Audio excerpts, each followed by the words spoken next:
రేపే కామదా ఏకాదశి. ఎంతో పవిత్రమైన విశేషమైన రోజు. ఏ చెట్టు తాకితే సకల శుభాలు కలుగుతాయో ఇప్పుడు ఈ వీడియోలో తెలుసుకుందాం. చైత్ర మాసంలో శుక్లపక్షంలో వచ్చే ఏకాదశినే కామదా ఏకాదశి అని పిలుస్తారు. ఈ ఏకాదశి అత్యంత పవిత్రమైనది. ఇది పాపాలను హరిస్తుంది. ఈ రోజు ఏకాదశి వ్రతాన్ని ఆచరించడం వల్ల సకల దుఃఖాలు నశించి సుఖ సంతోషాలు కలుగుతాయని పురాణాలు చెబుతున్నాయి. సంతానం లేని వారికి మంచి బుద్ధిమంతులైన సంతానం కలుగుతారు. స్త్రీలు తమ సౌభాగ్యాన్ని సమస్త సంపదగా భావిస్తూ ఉంటారు. పూజా మందిరంలో అయినా దేవాలయాలకు వెళ్ళినప్పుడల్లా తమ సౌభాగ్యం గురించే దైవాన్ని ప్రార్థిస్తూ ఉంటారు. తమ సౌభాగ్యాన్ని చల్లగా చూడమనే వాళ్ళు సకల దేవతలను పూజిస్తూ ఉంటారు. అందుకు అవసరమైన నోములు వ్రతాలు ఆచరిస్తారు. అలాంటి విశిష్టమైన వ్రతాలలో ఒకటిగా కామదా ఏకాదశి వ్రతం ఒకటి ఉంది. ఇలాంటి విశిష్టమైన రోజున శ్రీ లక్ష్మీనారాయణను ఆరాధించాలని శాస్త్రం తెలియజేస్తుంది. ఈ రోజు ఉదయాన్నే తల స్నానం చేసి పరిశుభ్రమైన వస్త్రాలు ధరించి లక్ష్మీనారాయణను పూజిస్తూ ఏకాదశి వ్రతాన్ని ఆచరించాలి. ఈ రోజు ఇలా చేస్తే స్త్రీల జీవితంలో వచ్చే సమస్యలతో పాటు వైవాహిక సమస్యలు కూడా తొలగిపోతాయి. ఇక ఈ రోజు ప్రతి ఒక్కరూ కూడా ఉదయం సాయంత్రం స్నానం చేసే ముందు బకెట్ నీటిలో లేత ఉసిరి చెట్టు ఆకులు వేసుకుని స్నానం చేయాలి. ఇలా చేస్తే సకల పాపాలు తొలగిపోతాయి. ఉసిరి చెట్టు సాక్షాత్తు విష్ణు స్వరూపం. ఉసిరి చెట్టులో విష్ణు భగవానుడు కొలువై ఉంటాడు అంటారు. అలాంటి ఉసిరి చెట్టు ఆకులను స్నానం చేసే నీటిలో వేసుకుని స్నానం చేస్తే చాలు, జన్మజన్మల పాపాలు తొలగిపోయి కోటి జన్మల పుణ్యం వస్తుంది. ఇక స్నానం చేశాక మీ పూజా గదిలో లక్ష్మీనారాయణల పటానికి తులసిమాల వేసి 5 ఒత్తులతో దీపాన్ని వెలిగించి మీ మనసులోని కోరికను లక్ష్మీనారాయణలకు చెప్పుకుని ఓం నమో నారాయణాయ, ఓం నమో నారాయణాయ అనే మంత్రాన్ని ఉదయం 5 సార్లు, మధ్యాహ్నం 5 సార్లు, రాత్రి పడుకునే ముందు 5 సార్లు నియమంగా జపిస్తే ఆ లక్ష్మీనారాయణల అనుగ్రహం మీకు కలుగుతుంది. ఈ రోజు ముత్తైదువులు శ్రీ మహావిష్ణువును ఆరాధించాలని మన శాస్త్రాలు చెబుతున్నాయి. అదేవిధంగా ఈ రోజు ఇలా చేస్తే ఆర్థిక సమస్యలు తొలగిపోతాయి. అది ఏంటి అంటే ఒక పరిశుభ్రమైన చెంబును తీసుకుని దాంట్లో గంగా జలాన్ని కానీ లేదా శుభ్రమైన నీటిని కానీ తీసుకోవాలి. దాంట్లో కొంచెం పసుపు, అలాగే 4 వేపాకులను కాళ్ళతో సహా దాంట్లో ఉంచి ఆ పసుపు నీటిని వేపాకుల సహాయంతో ఇల్లంతా చల్లండి. ఆ పసుపు నీటిని తొక్కకూడదు. అందుకే నేల మీద పడకుండా ఇంట్లోని వస్తువులపై చల్లుకుంటే చాలు. ఇలా చేస్తే ఇంట్లో ఉన్న నెగిటివ్ ఎనర్జీ అంతా బయటకు వెళ్లిపోతుంది. పాజిటివ్ ఎనర్జీ ఇంట్లో ఉంటుంది. అంటే నకారాత్మక శక్తులు తొలగిపోతాయి. దైవిక శక్తులు ఎల్లవేళలా మిమ్మల్ని మీ ఇంటిని కాపాడుతాయి. కామదా ఏకాదశి మహత్యాన్ని తెలిపే ఒక కథ వరాహ పురాణంలో ఉంది. ఈ కథను విన్నంతనే జన్మల పాపాలు తొలగిపోతాయి. ఆ పవిత్ర కథ ఏంటో ఇప్పుడు తెలుసుకుందాం. ఒకసారి పాండవాగ్రజుడైన ధర్మరాజు శ్రీకృష్ణుడితో ఇలా పలుకుతాడు.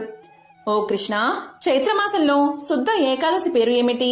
దాని మహత్యం ఏంటో తెలుపుము అంటాడు. దానికి శ్రీకృష్ణుడు, ఓ ధర్మనందన, పూర్వం దిలీప మహారాజు కూడా వశిష్ఠ మహాముని ఇలాగే అడిగాడు. అప్పుడు వశిష్ఠుడు దిలీపునికి పురాతనమైన కథను ఇలా చెప్పడం ప్రారంభించాడు. ఓ దిలీప మహారాజా, చైత్రమాసంలో శుద్ధ ఏకాదశి పేరు కామదా ఏకాదశి. ఇది పాపాలను పోగొట్టి పుణ్యాన్ని కలిగిస్తుంది. దీని పవిత్రతను తెలిపే ఒక పురాతనమైన కథను నీకు తెలియచేస్తాను. శ్రద్ధగా విను అంటూ ఇలా చెప్పడం ప్రారంభించాడు వశిష్ఠుడు. దిలీప, ప్రాచీన కాలంలో బంగారం రత్నాలతో అలంకరించబడిన మనోహరమైన భోగిపురం అనే పట్టణం ఉండేది. ఆ పట్టణాన్ని పుండరీకుడు అనే రాజు పరిపాలిస్తూ ఉండేవాడు. అతను గంధర్వ, కిన్నెర, అప్సరసలచే సేవించబడుతూ ఉండేవాడు. ఆ పట్టణంలో లలిత అనే పేరుగల అప్సరస ఉండేది. అదేవిధంగా లలితుడు అనే పేరుగల గంధర్వుడు కూడా ఉండేవాడు. వారిద్దరి మధ్య పరస్పరం అనురాగం ఏర్పడి వివాహం చేసుకున్నారు. ఆ ఇద్దరూ ఒకటయ్యారు. వారిద్దరూ ఎంతో అనురాగంతో జీవిస్తూ ఉండేవారు. ఒకరిని విడిచి మరొకరు ఉండేవారు కాదు. ఒకరోజు ఆ పట్టణ ప్రభువైన పుండరీకుడు గంధర్వులతోనూ అప్సరసలతోనూ కొలువు తీరబడి ఉన్నాడు. ఆ సమయంలో లలితుడు పాట పాడుతున్నాడు. ఆ సమయంలో అతని భార్య అతని సమీపంలో లేదు. ఈ విధంగా భార్య గురించి ఆలోచిస్తూ లలితుడు పాటను లయతప్పి పాడుతున్నాడు. ఆ పాట వినడానికి ఎంతో కష్టంగా ఉంది. కర్ణ కఠోరంగా పాడుతున్న ఆ విషయాన్ని కర్కోటకుడు పుండరీకుడికి తెలియచేశాడు. దానికి అతనికి ఆగ్రహం వచ్చి, ఓ బుద్ధిహీనుడా, ప్రభువు ఎదుట గానం చేస్తూ భార్యను తలుచుకుని ఏకాగ్రత పోగొట్టుకుని పాడుతున్నావా? నువ్వు మాంసాన్ని మనుషుల్లో తినే రాక్షసుడిగా అవుతావు. ఇదే నీకు నేనిచ్చే శిక్ష అని శపించాడు మహారాజు. నీ అందం, నీకు ఉన్న సృజనాత్మకత, నీకు ఉన్న కళ అంతా నాశనమైపోవాలి అని శపించాడు. అప్పుడు ఆ గంధర్వుడు చూస్తూ ఉండగానే భయపడే ఆకారంలో మారిపోయాడు. అది తెలుసుకున్న గంధర్వుడి భార్య లలిత ఎంతో బాధపడి దుఃఖంతో భర్తను తీసుకుని అడవిలోకి ప్రయాణమైంది. అలా వింధ్యాచల అడవుల్లో ప్రయాణిస్తూ ఉండగా శృంగి ఆశ్రమం ఒకటి కనబడుతుంది. అక్కడికి వెళ్లిన లలిత శృంగి మహర్షితో తనకు జరిగిన కథంతా చెప్పి తన బాధను పోగొట్టడానికి ఏదైనా ఉపాయం ఉంటే చెప్పమని ప్రాధేయపడింది. అప్పుడు శృంగి మహర్షి కామదా ఏకాదశి మహత్యం గురించి వివరించాడు. ఆ కథ మహత్యం విన్న గంధర్వుడి భార్య సంతోషించి ఆ వ్రతాన్ని భక్తి శ్రద్ధలతో ఆచరించి ఉపవాస వ్రతం చేసి ద్వాదశి రోజు వాసుదేవ భగవానుణ్ణి మనసులో తలుచుకుంటూ, స్వామి, నేను భక్తి శ్రద్ధలతో ఈ వ్రతాన్ని ఆచరించాను. నా భర్తను మీరే ఏ విధంగా అయినా కాపాడాలి అని మనసులో తలుచుకుని నమస్కరించి తన పక్కనే ఉన్న భర్త వైపు చూడగా వింత ఆకారంలో ఉండే, చూస్తేనే భయపడే ఆకారంలో ఉన్న ఆ గంధర్వుడు తిరిగి తన పూర్వ ఆకారాన్ని పొందాడు. అలా ఇద్దరూ చివరకు మోక్షాన్ని పొందారు. మనం తెలియక చేసే పాపాలన్నీ ఈ ఒక్క ఏకాదశి రోజు మనం ఆచరించే వ్రతం ఉపవాసం వల్ల పోతుందని పురాణాలు చెబుతున్నాయి. ఈ విషయాన్ని వశిష్ఠుడు దీప మహారాజుకు తెలియజేయగా శ్రీకృష్ణుడు పాండవాగ్రజుడైన ధర్మరాజుకు తెలియచేశాడు. మరి ఎంతో విశిష్టమైన ఈ రోజు ఈ కథను విని స్నానం చేసే నీటిలో ఉసిరి ఆకులు వేసుకుని స్నానం చేస్తే చాలు, జన్మల పాపాలు దరిద్రం తొలగి కోటి జన్మల పుణ్యం వస్తుంది, సకల శుభాలు కలుగుతాయి. ఎంతో విశేషమైన కామదా ఏకాదశి రోజు ఏ చెట్టును తాకాలి అంటే అదే వేప చెట్టు. వేప చెట్టు సాక్షాత్తు మహాలక్ష్మి స్వరూపం. ఈ ఏకాదశి శుక్రవారంతో కలిసి వచ్చింది కాబట్టి ఎంతో విశేషమైన ఈ రోజు మీకు దగ్గరలో వేప చెట్టు ఉంటే వేప చెట్టు దగ్గరకు వెళ్ళి ఆ చెట్టు మొదట్లో చెంబుడు నీటిని పోయండి. తరువాత చెట్టు చుట్టూ ప్రదక్షిణలు చేయండి. అదేవిధంగా చెట్టు దగ్గర ఆవు నెయ్యితో దీపారాధన చెయ్యండి. ఇలా చేసి చెట్టు దగ్గర కూర్చుని తరువాత మీ ఇంటికి వచ్చేయండి. కామదా ఏకాదశి రోజు ఎవరైతే ఈ విధంగా ఆచరిస్తారో అటువంటి వారి జన్మల పాపాలు అగ్నిలో పడిన దూది మాదిరిగా నశిస్తాయి, సకల శుభాలు కలుగుతాయి. వేప చెట్టు మహత్యం విన్నా, చెప్పినా, చదివినా మీ ఇంట్లో అన్ని శుభాలే కలుగుతాయి, సకల ఐశ్వర్యాలు కలుగుతాయి. వేప చెట్టు కనబడితే ఈ ఒక్క మాట అనండి చాలు, లక్ష్మీదేవి అనుగ్రహం మీకు తప్పకుండా కలుగుతుంది. భారతదేశంలో పూజలు అందుకుంటున్న అత్యుత్తమమైన చెట్టు వేప చెట్టు. దీనిని భారతీయులు గుర్తించి దాన్ని పవిత్ర వృక్షంగా పూజించడం మొదలుపెట్టారు. ఎవరైతే ఉదయం లేవగానే వేప చెట్టును చూస్తారో వారికి శుభం కలుగుతుంది. వేప చెట్టు ఎంతో పవిత్రమైనది. వైద్యంలో దీని పాత్ర గురించి చరకుడు అర్థశాస్త్రంలో వివరించాడు. ఆయుర్వేదంలో కూడా చరక సంహిత, సుశ్రుత సంహిత వంటి గ్రంథాలలో వేప చెట్టు గురించి అనేక రుజువులు ఉన్నాయి. వేప చెట్టుకు ఇటువంటి విశేష గుణాలు రావడానికి అమృతం ఆ చెట్టుపై పడినట్లు పురాణ వివరణ ఉంది. గరుత్మంతుడు తన తల్లి దాస విముక్తి కొరకు అమృతాన్ని తీసుకువెళ్తుండగా కొన్ని చుక్కలు చింది భూలోకంలోని వేప చెట్టు మీద పడగా అది శక్తివంతమైన మానవులకు మేలు చేసే వృక్షంగా మారిందని పురాణ కథ కూడా ఉంది. అదేవిధంగా దేవతల వైద్యుడైన ధన్వంతరి ప్రతిరూపమే వేప చెట్టు అంటారు. భూలోకంలో వేప చెట్టు నాటి పోషించిన వారికి స్వర్గలోకం ప్రాప్తిస్తుంది. అంతేకాదు, వరుసగా 3 వేప చెట్లు పెంచి పోషిస్తే సూర్యలోకం ప్రాప్తిస్తుంది అనే నమ్మకం కూడా ఉంది. రాక్షసులు సూర్యుణ్ణి వేటాడుతున్నప్పుడు సూర్యదేవుడికి ఆశ్రయాన్ని ఈ చెట్టే ఇచ్చింది కాబట్టి ఈ చెట్టును నాటితే సూర్యలోకానికి చేరుకుంటారు అనే నమ్మకం. ఒకసారి శివపార్వతులు ఏకాంతంగా ఉన్న సమయంలో అగ్నిదేవుడు అక్కడకు వచ్చాడట. దీంతో కోపగించిన పార్వతీదేవి మా ఏకాంతానికి భంగం కలిగించింది దేవతలే, కాబట్టి దేవతలంతా వృక్షాలుగా మారిపోండి అని శపించిందట. దీనితో దేవతలంతా వివిధ వృక్షాలుగా అవతరించారు. వారిలో శ్రీ మహావిష్ణువు రావి చెట్టుగా, ఆయన భార్య అయిన లక్ష్మీదేవి వేప చెట్టుగా మారారు. ఇది పురాణ కథ. అందుకే వేప చెట్టును లక్ష్మీదేవి స్వరూపమని భావిస్తారు.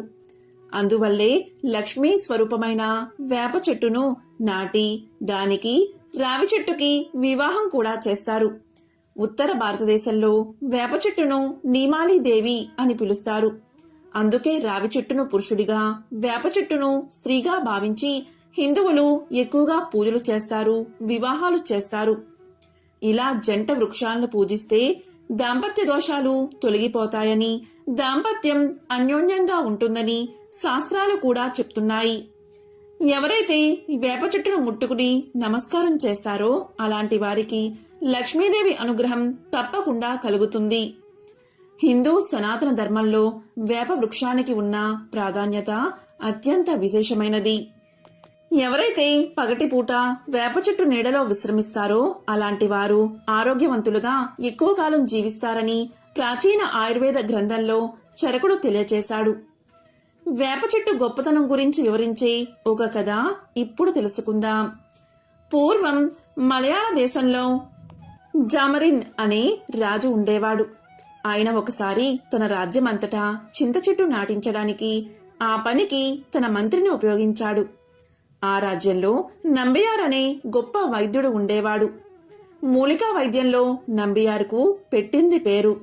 ఆ కాలంలో ఢిల్లీ పాదుషా దగ్గర ఉండే అరబ్బీ హకీం ప్రకృతి వైద్యంలో అద్భుత ప్రజ్ఞ కలవాడు.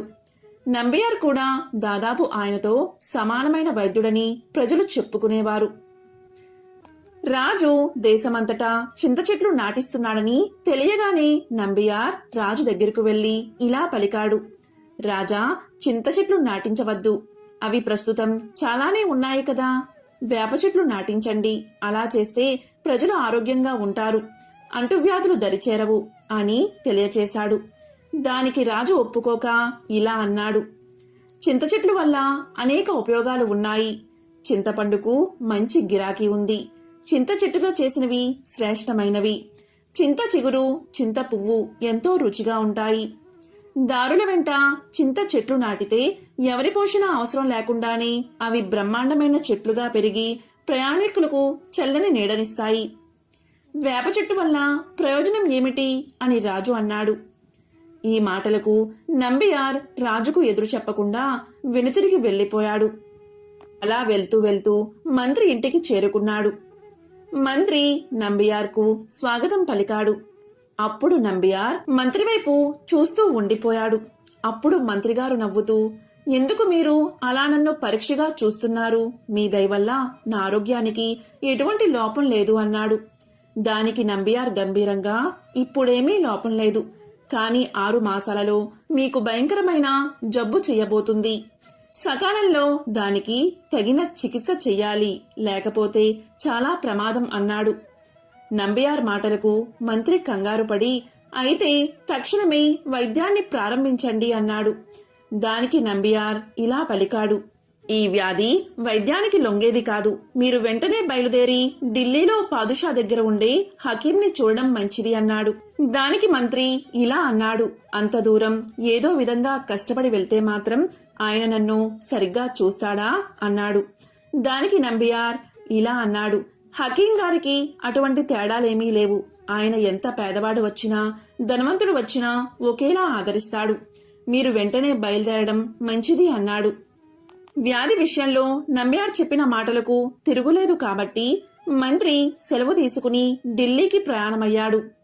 ఆయన బయలుదేరే సమయంలో నంబియార్ ఒక సలహా ఇచ్చాడు: మీరు దారిలో ప్రయాణం చేసే సమయంలో చింత చెట్టు నీడలోనే విశ్రమించండి. చింత చెట్టు తోపుల్లోనే పడుకోండి. చింత చెట్టు పుల్లతోనే దంతాలు తోముకోండి. మీ వంట చింత చెట్టు కట్టెలతోనే చేయించుకోండి అన్నాడు. ఇక మంత్రి నంబియార్ ఇచ్చిన సలహాను అక్షరాలా పాటిస్తూ తన సపరివారంగా ఢిల్లీకి ప్రయాణమయ్యాడు. ఇంకా ఢిల్లీకి చేరే లోపలే ఆయన ఆరోగ్యం పాడవడం ప్రారంభమైంది. బలహీనత ఏర్పడింది. శరీరం చిక్కి పాలిపోసాగింది. ఆహా, నంబియార్ ఎంత తెలివైన వైద్యుడు! ఈ రోజు వచ్చిన అనారోగ్యాన్ని ఆ రోజే పసిగట్టాడు అనుకుంటూ మంత్రి అత్యంత అనారోగ్య పరిస్థితుల్లో ఢిల్లీకి చేరుకున్నాడు. ఆయనకు హకీం గారి దర్శనం చాలా సులువుగా లభించింది. మంత్రి చెప్పిందంతా విని హకీం ఈ విధంగా అనుకున్నాడు. చింత చెట్ల వల్ల ప్రయోజనం లేదనే విషయాన్ని రుజువు చేయడానికి నంబియార్ మంత్రిని తన వద్దకు పంపించాడని ఊహించాడు. ఇక మంత్రితో హకీం ఇలా అన్నాడు. మీ వ్యాధి గొప్పదే, కానీ చికిత్స చాలా సులువైనది అని పలకగానే మంత్రి అదేమిటో సెలవియ్యండి అన్నాడు. వెంటనే హకీం ఇలా చెప్పాడు. మీరు వెంటనే బయలుదేరి మీ దేశానికి వెళ్ళిపోండి. వెళ్లేటప్పుడు వేప చెట్ల నీడలోనే విశ్రమించండి. వేప చెట్ల మండలంతో ఇసురుకోండి. వేప చెట్ల పుల్లతోనే దంతాలు తోముకోండి. వేప చెట్ల పుల్లతోనే వంటలు చేసుకోండి. ఇంతకంటే మీ వ్యాధికి మరొక చికిత్స అవసరం లేదు. నా తరపున నంబియార్ గారికి 1000 సలాములు చెప్పండి. ఇక వెళ్ళిరండి అన్నాడు. ఇక మంత్రి సపరివారంగా స్వదేశానికి బయలుదేరాడు. ఇక హకీం చెప్పినట్లు వేప చెట్టు నీడలోనే పడుకునేవాడు. వేప చెట్ల గాలిని పీలుస్తూ తన ఆరోగ్యాన్ని తిరిగి సంపాదించుకోగలిగాడు. ఇక మంత్రి స్వదేశానికి చేరేసరికి పూర్వం కన్నా రెట్టింపు బలము, కళ ఆయనలో కనబడ్డాయి.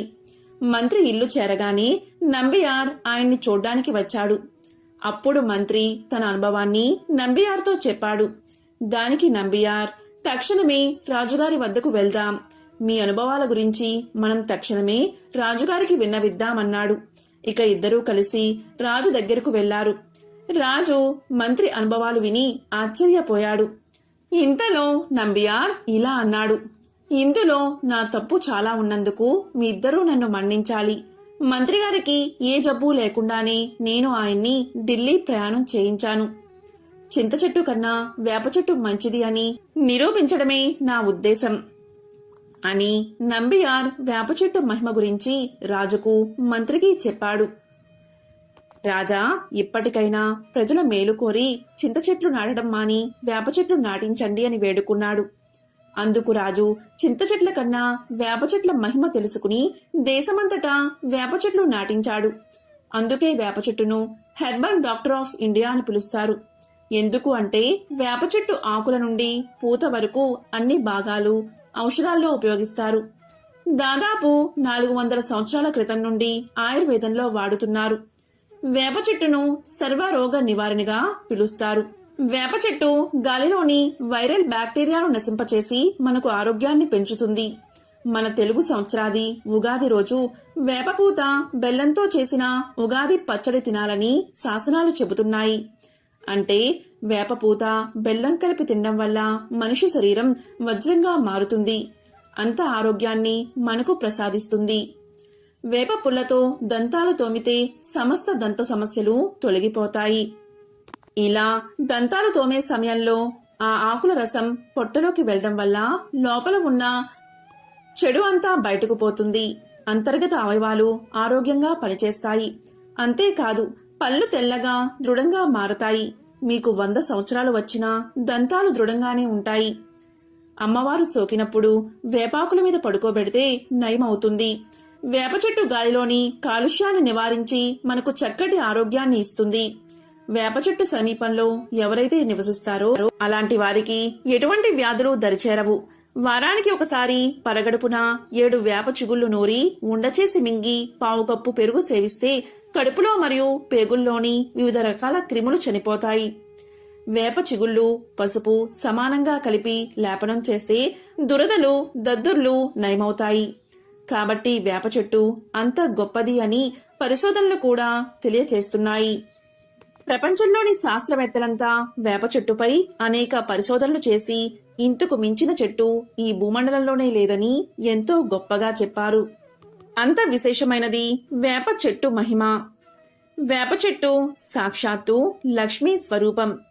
కాబట్టి ఎవరైతే వేప చెట్టుని చూసి నమస్కారం చేసి ఈ ఒక్క మాటను అనుకుంటారో అలాంటి వారికి లక్ష్మీ అనుగ్రహం తప్పకుండా కలుగుతుంది. ఆ మాట ఏంటి అంటే, ఓం లక్ష్మీ నారాయణాయ నమః అనే మాటను 3 సార్లు అనుకుంటే చాలు. ఆ అమ్మవారి అనుగ్రహం మీకు కలిగి రుణ సమస్యలు, ఆర్థిక ఇబ్బందులు తొలగిపోతాయి. సమస్త శుభాలు కలుగుతాయి. ఓం లక్ష్మీ నారాయణాయ నమః.